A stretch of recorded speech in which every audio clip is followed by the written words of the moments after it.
چند مسائل سن لیں. پہلا مسئلہ یہ ہے کہ قربانی کا گوشت کھانا عبادت ہے. جیسے میں نے بتایا, بعض لوگ یہ کرتے ہیں کہ گھر میں قربانی کرتے ہی نہیں ہیں, سارے حصے ادھر ادھر دے دیے انہوں نے. یہ ایک قسم کا تکبر ہے, سمجھ رہے ہیں؟ ٹھیک ہے, صدقے کی اپنی اہمیت ہے, مگر جب اللہ کی طرف سے ضیافت ہے تو اس کو کھانا چاہیے. دیکھو, ان 3 دنوں میں 4 دنوں میں روزہ رکھنا حرام ہے. کیوں حرام ہے؟ کہ روزہ رکھ کے آپ گوشت نہیں کھا سکتے قربانی کا. رات کو حالانکہ کھا بھی سکتے ہیں, مگر یہ کہ جیسے عام دنوں میں کھانے کی روٹین ہے وہ نہیں کر سکتے آپ. تو اس کا مطلب پتہ چلتا ہے کہ جب اللہ تعالیٰ کی طرف سے ایک چیز کی ضیافت ہے تو اس ضیافت کا انکار نہیں کرنا چاہیے. یہ تکبر ہے. بعض لوگ یہ کہتے ہیں ہم تو پورا سال گوشت کھاتے ہیں, ابھی ہم نے کیا کھانا ہے یار. بھائی آپ پورا سال اپنے پیسوں سے کھاتے ہوں گے. دیکھو, ہم پورا سال پانی پیتے ہیں نا, لیکن مکہ جب جاتے ہیں اور زمزم پیے بغیر واپس آ جائیں تو یہ بہت بڑی حماقت ہے یا نہیں ہے بھائی؟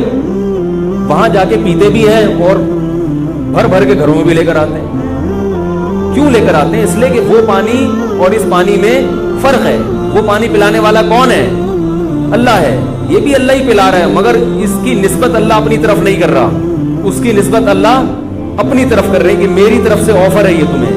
اس میں جو برکت ہے وہ اس پانی میں نہیں ہو سکتی. برکت نہ بھی ہو بھائی, ہم تو اللہ کی طرف سے ضیافت ہے. تو نبی نے فرمایا کافر جو ہے وہ زمزم پیٹ بھر کے نہیں پیتا, اور مسلمان زمزم پیٹ بھر کے پیتا ہے.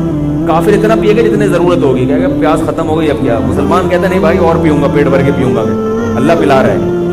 نہیں یاری میرا خیال ہے بات سمجھ. تو اسی طرح آپ سارا سال تکے بھی کھاتے ہیں, ہمیں پتہ ہے آپ کھاتے ہیں, کوفتے بھی کھاتے ہیں, کباب بھی کھاتے ہیں, وہ آپ کھاتے ہیں, وہ کسائی آپ کو جو دے رہا ہے.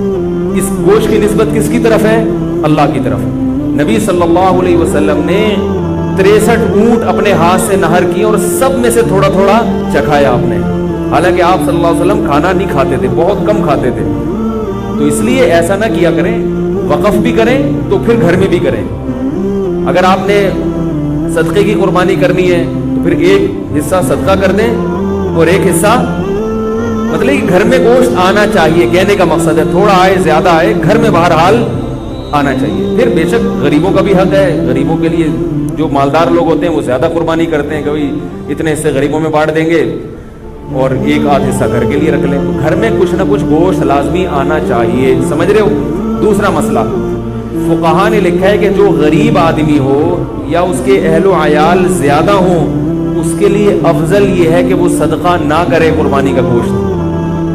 نہیں یاری میرا خیال ہے, کیونکہ اللہ کی طرف سے ضیافت ہے. تو جب آپ غریب ہیں, آپ پورا سال گوشت نہیں کھا سکتے تھے, تو بچوں کا حق, بیوی بچوں کا حق پہلے. بعض لوگ سخاوت کا دریا بن جاتے ہیں, گھر میں بچوں کو اتنا نہیں مل رہا اور وہ سارا انہوں نے بانٹ کے, تو وہی وہ پہلے, یہ غریبوں کے لیے. میرا خیال ہے ہمارے ہاں اللہ کا شکر ہے کوئی ایسا غریب ہے نہیں, لیکن اگر کوئی بیٹھا ہوا ہو تو اس کے لیے بتا رہا ہوں. ہمارے یہاں سب کھاتے ہیں, پورے سال کھاتے ہیں الحمدللہ. لیکن اگر کوئی غریب ہے جو جس کو پورے سال گوشت کم ملتا ہے, تو وہ صدقہ نہ کرے, وہ 3 حصے نہ کرے, وہ سارا اپنی فیملی کو کھلا دے, خود بھی کھائے اور اسٹور کر کے اپنے بچوں کو کھلائے, بچوں کو, بیوی کو, یا جو بھی اپنے قریبی رشتہ دار ہیں ان کو کھلا دے. تو یہ قربانی کے گوشت کے 3 حصے کرنا ضروری نہیں ہے, سمجھ رہے ہیں. باقی عام آدمی کے لیے حکم کیا ہے کہ گوشت کے 3 حصے کر دے, ایک حصے کو صدقہ کر دے, ایک رشتہ داروں میں بانٹ دے اور ایک حصہ خود کھا لے. یہ جو رشتہ داروں والا حصہ ہے, اچھا یہ 3 حصے بھی ضروری نہیں ہے. اگر پورا ہی خود بھی کھا جائیں گے تو کوئی گناہ نہیں ہے, ٹھیک ہے. بہتر ہے کہ ایک حصہ, کیونکہ قرآن کہہ رہا ہے کلوا منہا واطعموا البائس الفقیر, خود بھی کھاؤ اور فقیروں کو بھی کھلاؤ. تو قرآن کے حکم کو فالو کرنا چاہیے. 1/3 کو کیا کر دینا چاہیے؟ غریبوں میں بانٹ دینا چاہیے. اب غریب کی ڈیفینیشن کیا ہے, یہ ایک نیا موضوع ہے. بہرحال جو آپ کو غریب لگتا ہے آپ اس کو دے دیں. باقی رشتہ داروں کا حصہ جو ہے, تو رشتہ داروں میں اگر قربانی ہو رہی ہے تو نہ دیں ان کو, ٹھیک ہے نا. اگر ہو گئی نہیں ہو رہی تو پھر ان کو دے دیں.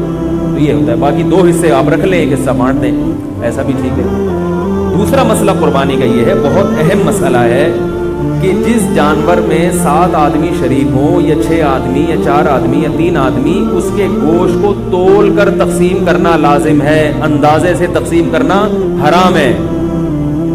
بعض لوگ کہتے ہیں ہم سب راضی ہیں تو کیا ضرورت ہے. بھئی راضی کا مسئلہ گوشت سودی اموال میں سے سودی. دیکھو 10 روپے دے کے 11 روپے لے سکتے ہو کسی سے, چاہے وہ دل سے بھی دے رہا ہو, پھر بھی نہیں. تو گوشت کی ایک بوٹی بھی کہیں زیادہ چلی گئی تو یہ سود ہو جائے گا. اب یہ فقہی مسئلہ یہ علماء جانتے ہیں, آپ کو میں سمجھانا مشکل ہے. ایک بوٹی بھی زیادہ چلی گئی تو کیا ہو جائے گا؟ سود.